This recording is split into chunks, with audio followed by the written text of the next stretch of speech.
An entire world is ready for you to start your career teaching the path to wellness. Mastering the science of mindfulness. And the art of coaching. To help clients achieve mental, emotional, and physical betterment of life. Through movement, nutrition, recovery, and regeneration. Because impacting one person impacts a family. Impacting a family impacts a community. And impacting a community impacts the world. Become an NASM certified wellness coach.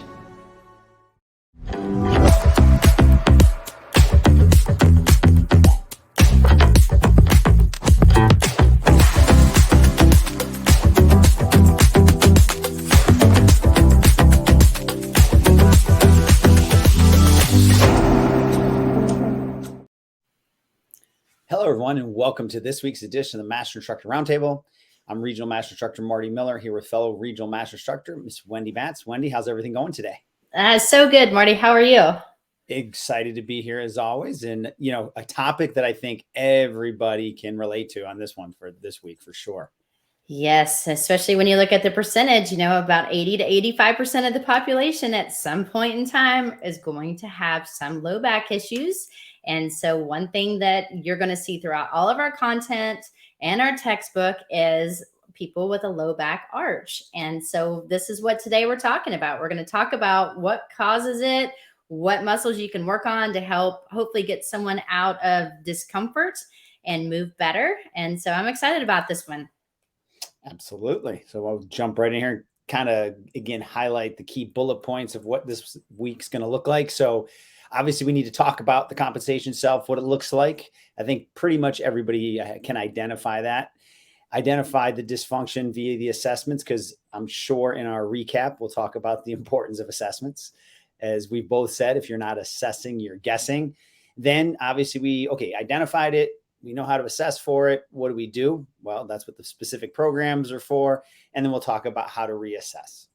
And I think it's important. I mean, we always talk about, if you're not assessing, you're guessing, as you say, but, and we have talked about this and we touch on it all the time, but I cannot emphasize how important it is when you're going through your programming to actually set an appointment or a session date to remind your client, like, hey, we're just going to do a quick assessment. We're going to, reevaluate you from starting point to where you are now, just to make sure that we're seeing progress. And then that allows me to maybe change up your programming. And so that's the whole purpose, because if you notice that there's been zero change or it's still kind of minimal, then we need to look at the program itself, or you need to look at the accountability of your client as well. Because, obviously if they can foam roll and do some stretches and maybe some of the exercises that don't require any, specific training or equipment, they can do some of this stuff at home.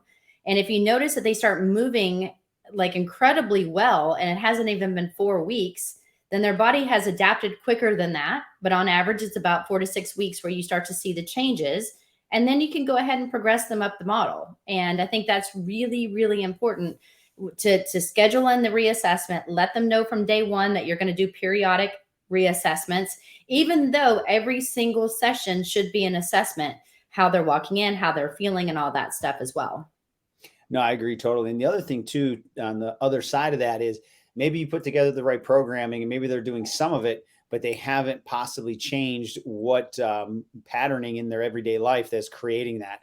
Maybe they sit at a desk for 8 to 12 hours a day with a 45-minute commute, and then they tend to just come home and sit right away, even though they might stretch once or twice. It's, can you do something else to disrupt that patterning? So, for example, I have a stand-up desk. I try to walk throughout the day. Sometimes just that extra little bit goes a long way. Marty, you're my hero. I sit as much as I can. No, I'm just kidding. I'm sitting right now only because the camera angle, and then you'll see me getting antsy. But I love it. I love it. All right. Well, let's actually dig into the content a little bit more. So, of course, when we're talking about assessments, we're usually going to start with the overhead squat assessment. And the reason we do that, it's because it's the most common and can tell you a ton of information.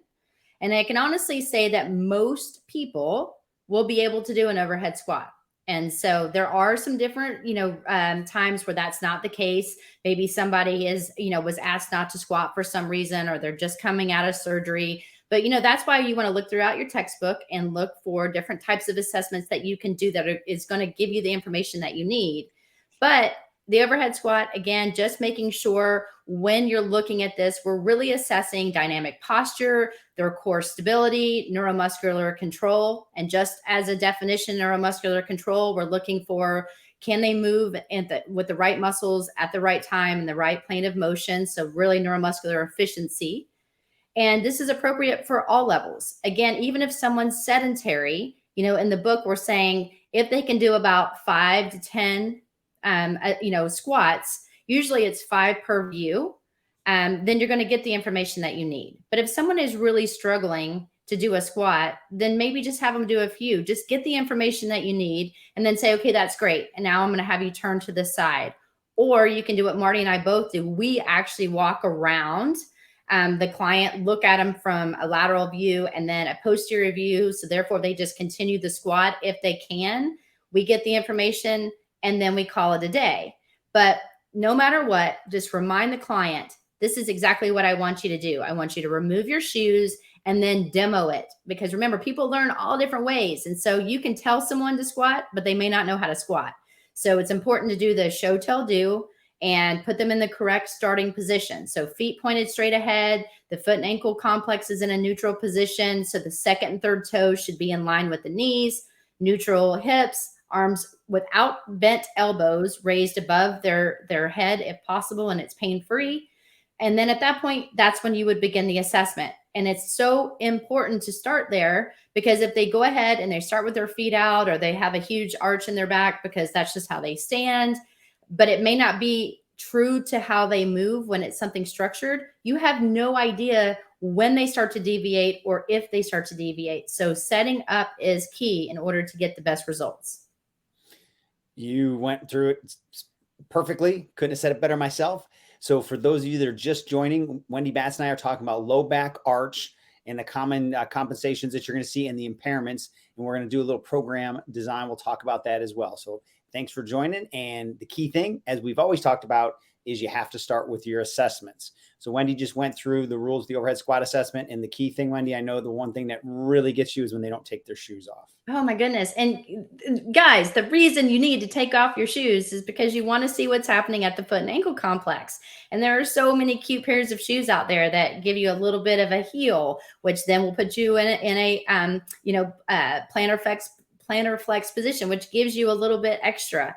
And so the thing is when you take those shoes off and they were in like a small heel, their feet will externally rotate if your calves, especially your lateral calf, is overactive.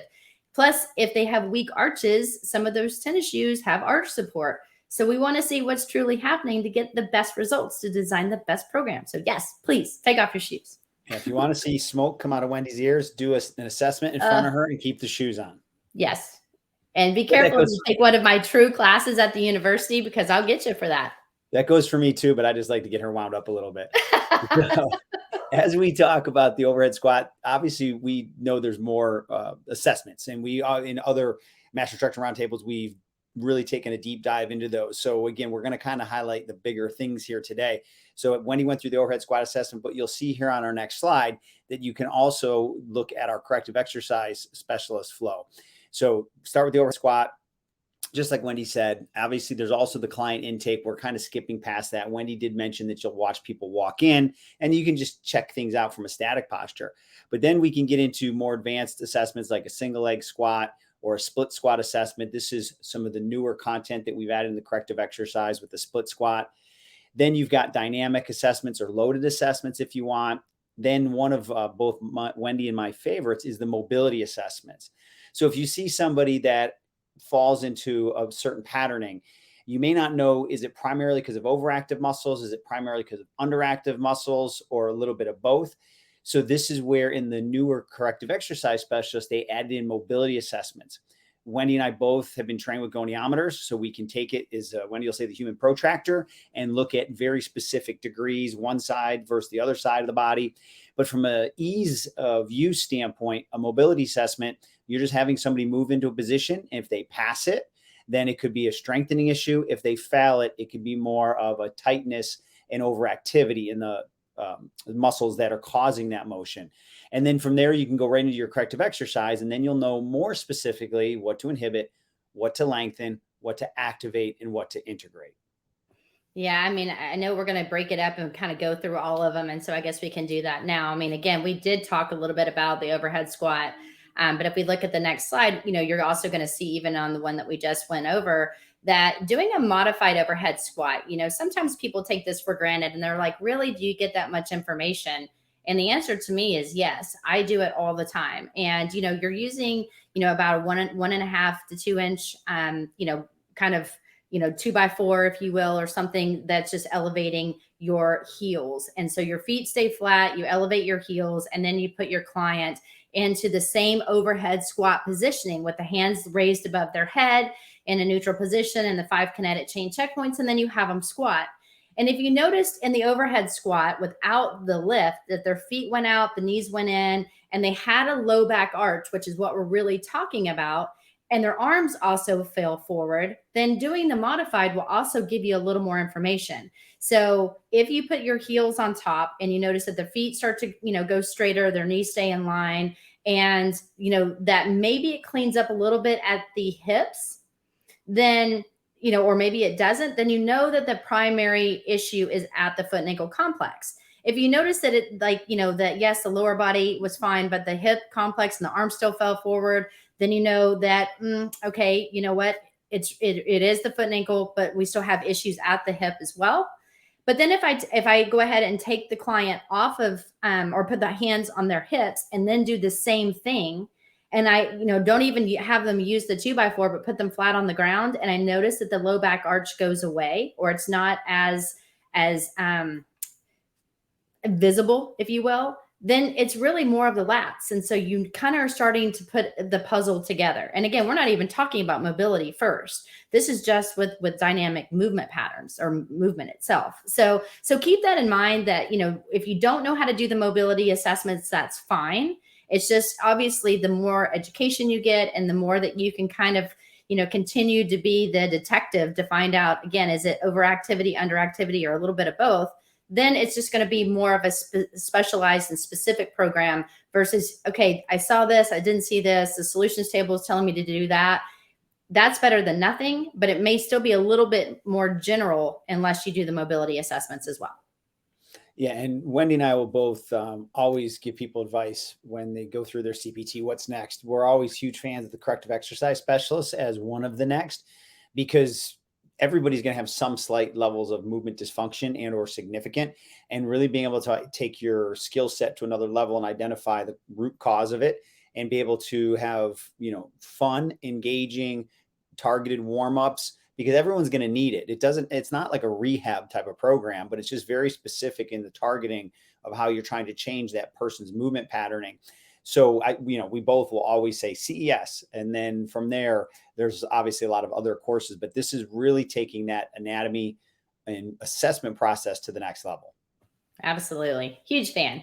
But then that kind of brings us into the next one. So if you have taken our corrective exercise or you're on the fence, then you're going to see, even in our textbook that we have for CPT, we talk a lot about the single leg squat assessment.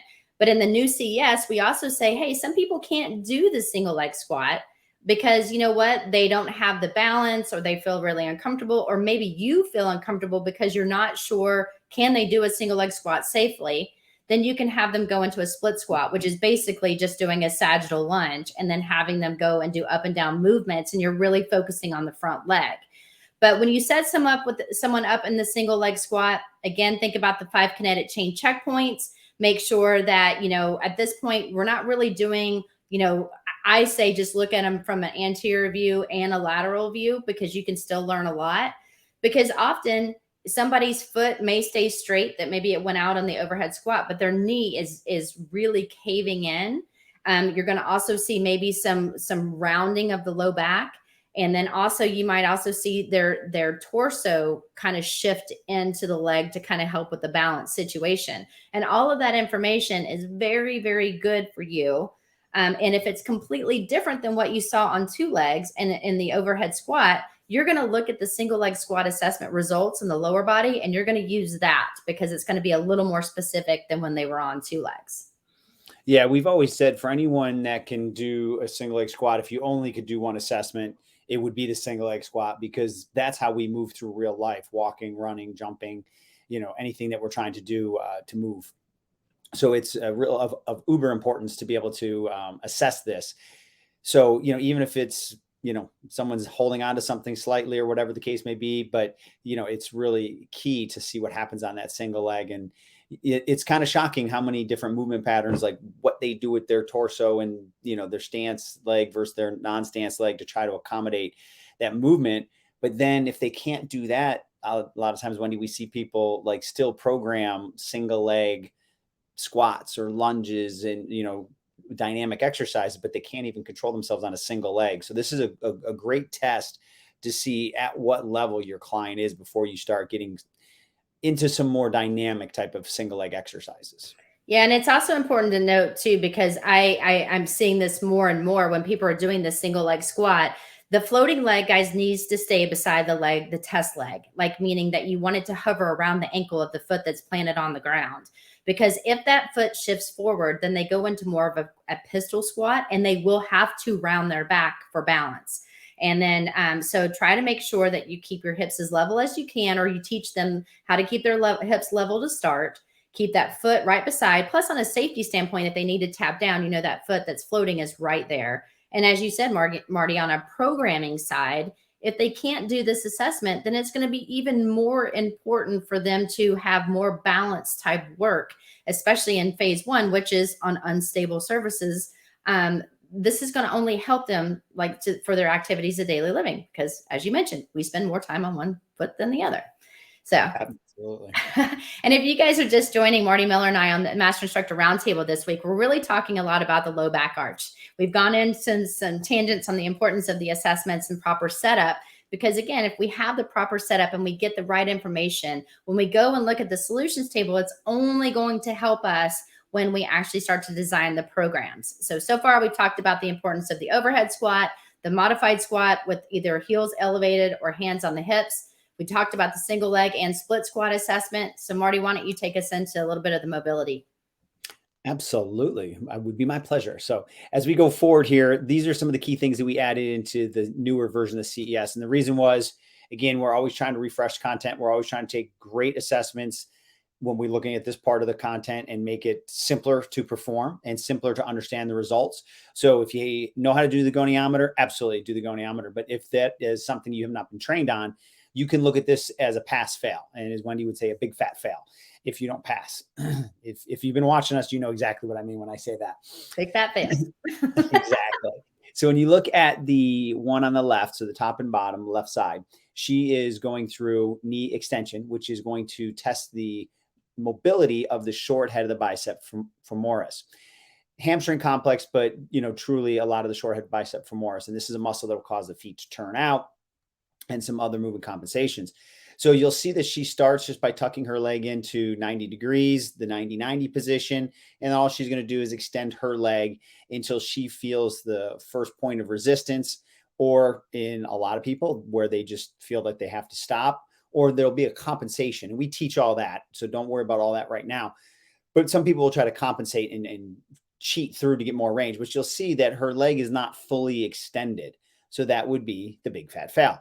We want it's either fully extended or it's not. We don't care the difference, because, if someone only has a 10% versus a 15%, we're still going to address it because it's likely to get worse. So that's one way to do a very quick pass fail. And Marty, talk about the other leg too, because again, they may be able to straighten their leg, but what are they doing at the other side? Because I think that's one thing that I'm starting to see more and more of is like, look, I can straighten my leg, but the other side, not so much. Yeah. So we go into a lot of depth in this in the CES course, because you have to look at the entire body, because there'll be compensations for every mobility assessment we have somewhere else. The body will always search for the path of least resistance, whether the person knows it or not. They want to, go through and, do what you're asking them to do. So on the opposite leg, so on this side, it would be her left leg. You may see her start to have her opposite knee bend slightly, her opposite leg kick out slightly, or her pelvis start to rotate anteriorly a little bit, or a combination of those. Because as she tries to get that knee extension and she doesn't have it, the body is going to shift around to try to accomplish that task. And you'll see the same thing with our shoulder flexion on the right side of the screen here. Can the individual get their arm straight with the natural carrying angle of the arm, of course, because our arms do go a little wider. You just can't see that in the picture. But can she naturally get her arms to fall back and touch the table without her low back arching, without her rib cage elevating, without her head moving forward, without her scapula moving? So very simple to do, takes 3 to 5 seconds to accomplish this, but you get a ton of great information. If they fail, then you know there's a restriction in the muscle. So you're really going to focus on the inhibit and lengthen portion.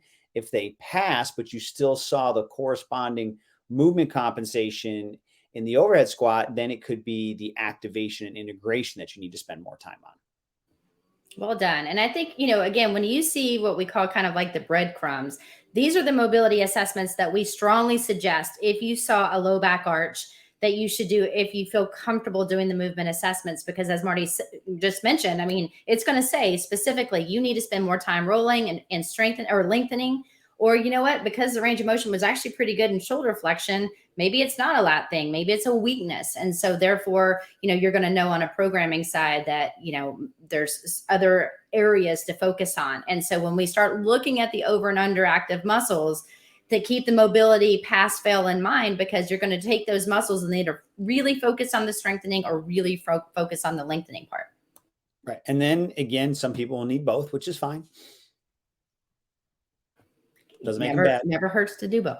No, exactly. So Wendy, I know you absolutely love the goniometer, so I would never steal this from you. I'm telling you, I mean, again, if you feel comfortable with us, and I've actually gotten a few emails like, how do I learn more about goniometers and using these? I mean, NASM does have a continuing education course on there.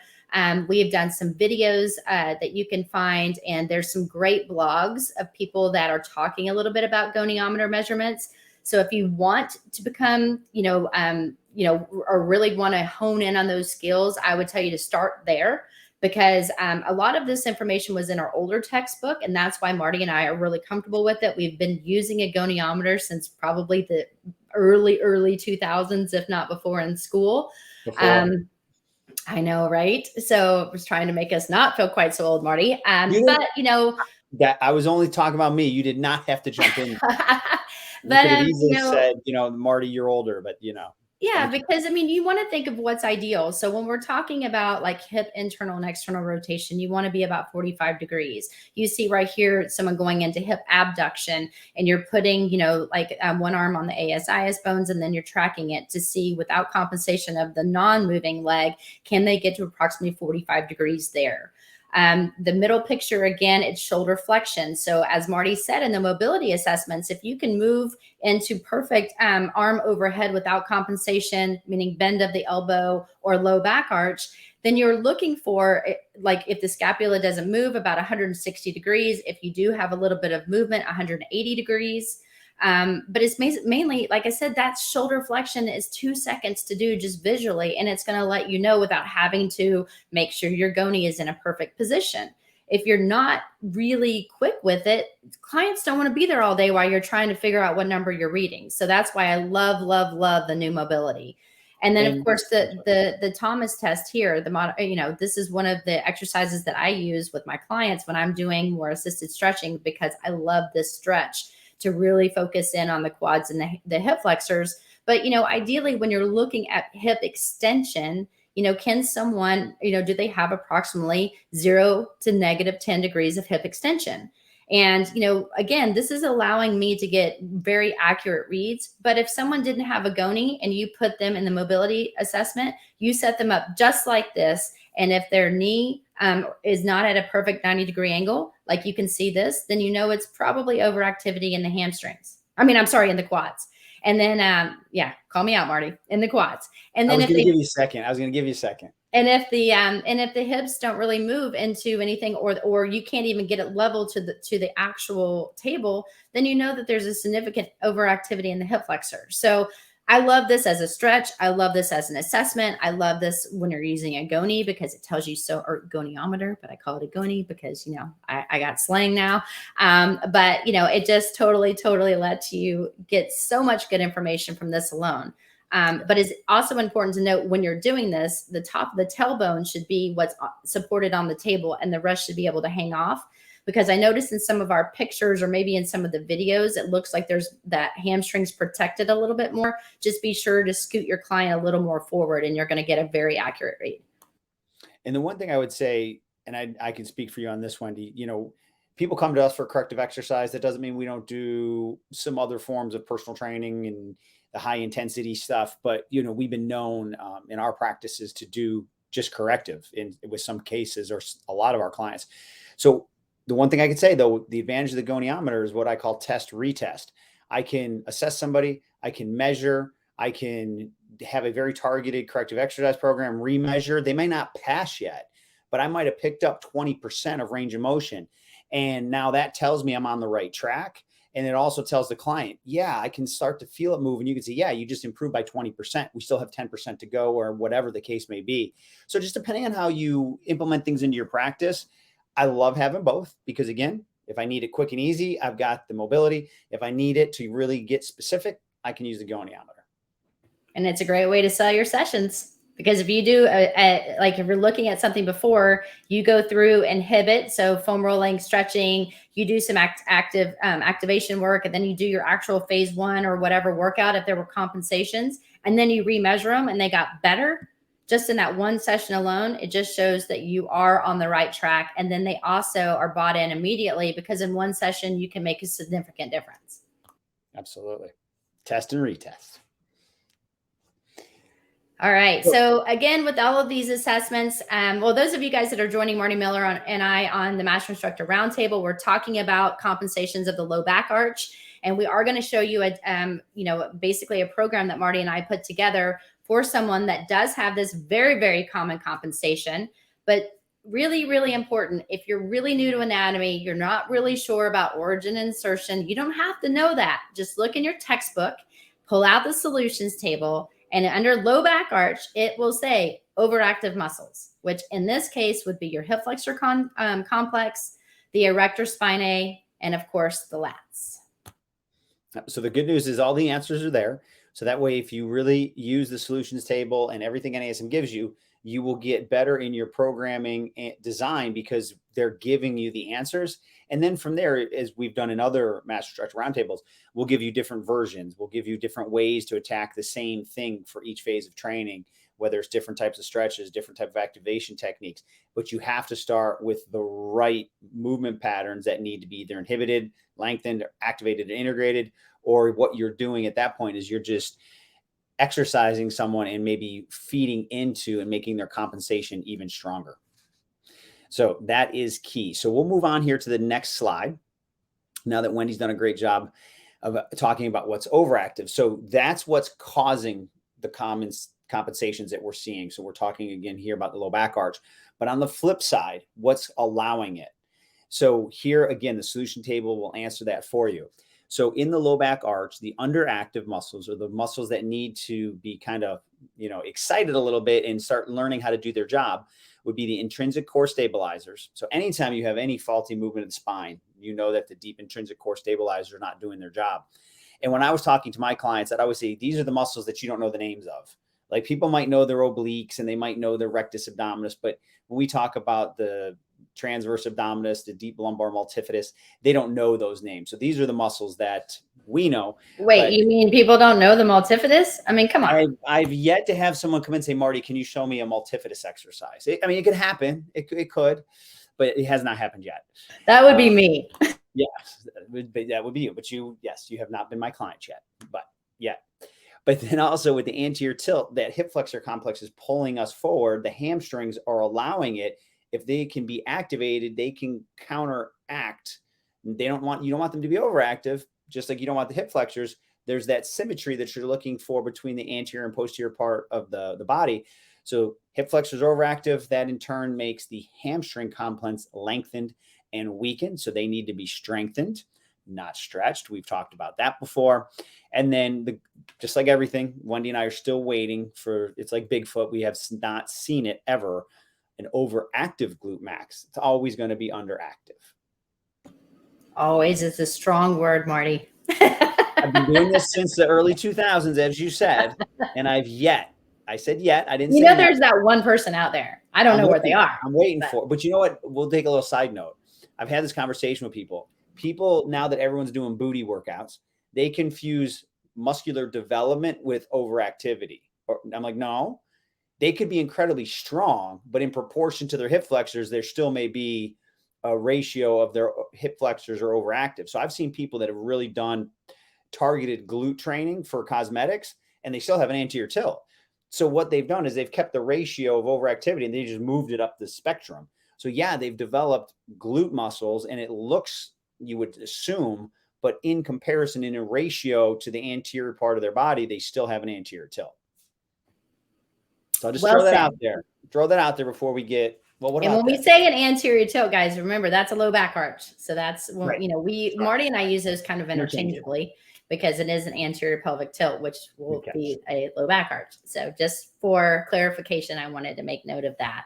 But, you know, that kind of brings us to an example. You know, Marty and I often get a lot of emails, which, again, we really appreciate the feedback. We'd like to know what you are excited about. And we also love to hear from you guys of what would be helpful. And so, you know, I worked with Marty and pulled up some exercise workouts that I actually have done with my clients.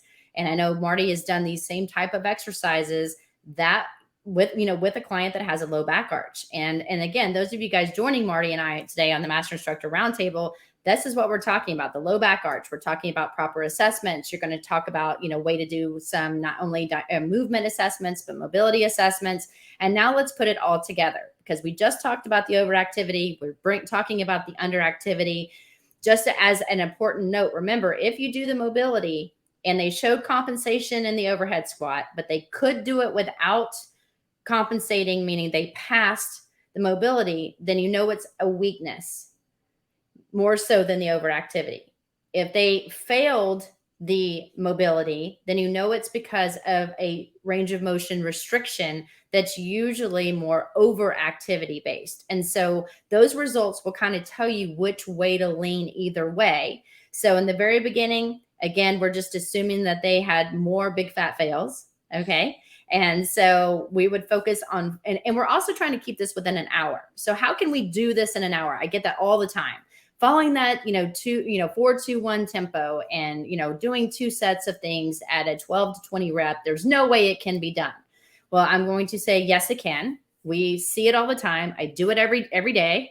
And, it's just, you're going to have to choose certain things to roll, certain things to stretch, maybe before your workout or after your workout, or give them homework, because you can't do it all and they have to have accountability. So I'll talk about warm up, Marty, and I'll hand over activation to you, but you want to think about foam rolling. So self-myofascial technique, we're trying to down regulate the erectors and the lats. We would go into static stretching because remember, we're showing that there's a lack of range of motion. So we're trying to restore proper length back into that area. So we would focus on the hip flexors, the lats, and the erectors there as well. And where did we get this? From that solutions table under overactive. We just chose those muscles and put them here.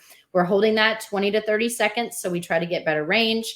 And then if we see that we have better range of motion, we would go into more dynamic stretches, which as a definition, going to the full available range of motion without compensation. So we can try to do some walking lunges with rotation to kind of integrate everything together to see just stretching, where are we at? Fabulous. I'm going to do that tomorrow. And then the activation, now we want to get the other side of the body warmed up. We want to get the muscles that are been maybe a little dormant awake for the rest of the body of the workout.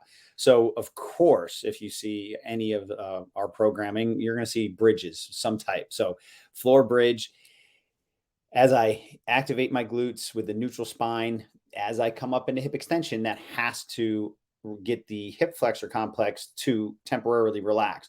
But I'm also strengthening, because remember we talked about the mobility assessments. So it's getting the glutes to learn how to fire while I drive into hip extension. So it's a great way to prep the body for what's coming next. And again, it's going to be that controlled 4-2-1 tempo. Then bird dogs, the opposite arm, opposite leg. So that way you're getting a lot of different things. You're getting a lot with the shoulder, which we talked about that a couple Master Instructor Roundtables ago, triple extension, but you're also fighting gravity. Gravity is pushing your pelvis down, which would be that anterior tilt, low back arch. So you have to be able to maintain neutral as you move the opposite limb. So it's a great way to, again, get those deep intrinsic core stabilizers fired up. And then a single leg balance with reach. So now we implement you in a standing position, get the foot connected with the ground, get that nice neutral position of the foot and ankle in the arch.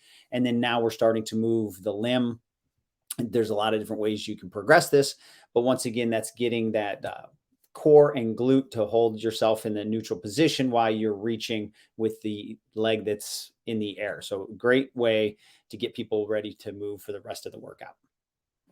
Yes. And then when we go and look at skill development, again, this can be any kind of plyometric exercise, something that's dynamic, but we're really focusing on the landing. Because again, think about when you land, if you want to land, on the reactive portion of your foot, that's going to help as you progress into the workout to leave the ground quicker.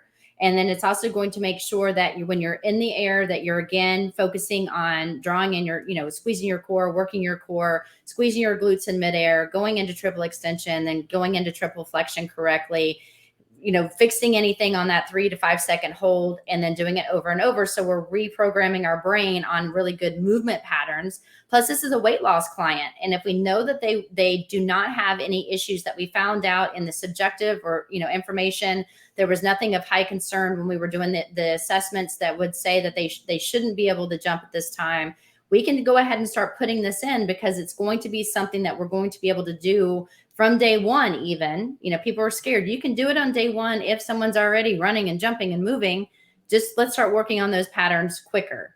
And then, and then after that, when we're looking at resistance training, this is a phase 1 workout. So we want to be using things that are, unstable, but yet that they can control. So without compensation, always making sure that they're going down into a very slow tempo, working on the eccentric contraction. That's why it's the 4 written first, holding for 2 seconds and then coming up for the concentric. And then if you want to do the 4, you can, like the, 4, 2, 1, 0, you can always add that in as well, or 4, 2, 2, 1, whatever tempo best suits them, but really focus on the eccentric portion.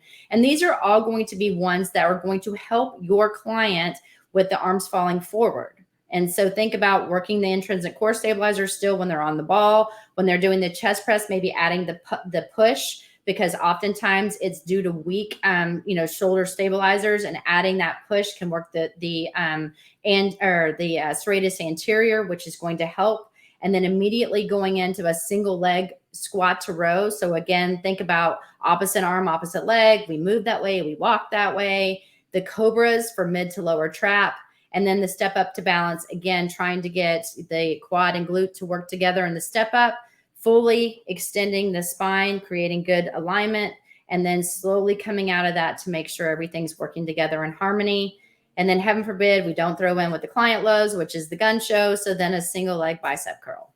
Without a doubt. This was my workout, right? Exactly.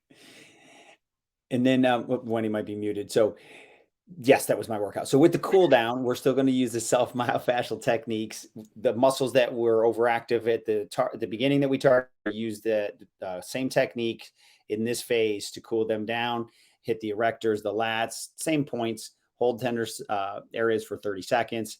And then you'll see the static stretches listed, same ones that we had in the warm-up. So things like your hip flexors, your lats, pecs, things like that, that would cause anything to be overactive, or anything that you targeted that you want to make sure you reset. And then the coaching tips, the key point here is perform this in a vertical load. So that way you're going from exercise to exercise. So this can create a metabolic demand, which is great, depending how much rest you give in between. And then without a doubt, we always have to maintain our 5 kinetic chain checkpoints, because that is ensuring that you're using these exercises to fix people's movements. So no compensations, or you're just letting things kind of go right back to where they were faulty to begin with. So great workout there, Wendy. That's why I muted myself, because I thought you could roll that into it all together. Actually, I got the button. I muted her. That's on me. There you go.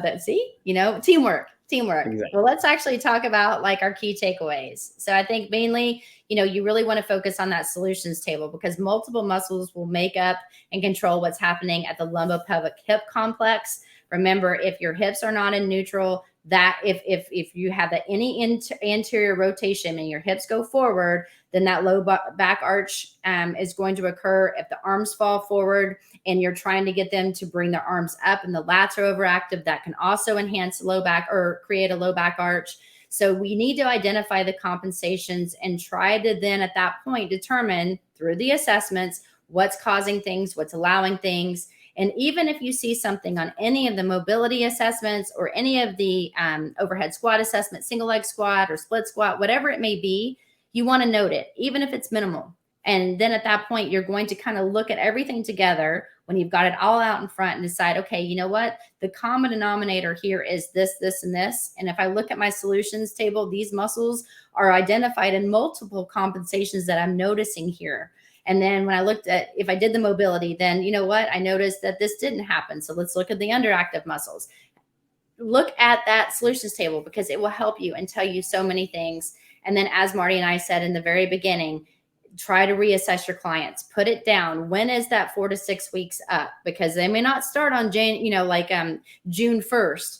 They may end up starting in the middle of like a week. And so you want to make sure about 4 to 6 weeks later that, you've done a really good program. They've shown up, they've seemed like they're ready to go through just another quick assessment. And then you can show them, this is where you started and this is where you are. And it makes a huge difference. And then they want to keep on working with you because you're helping them along.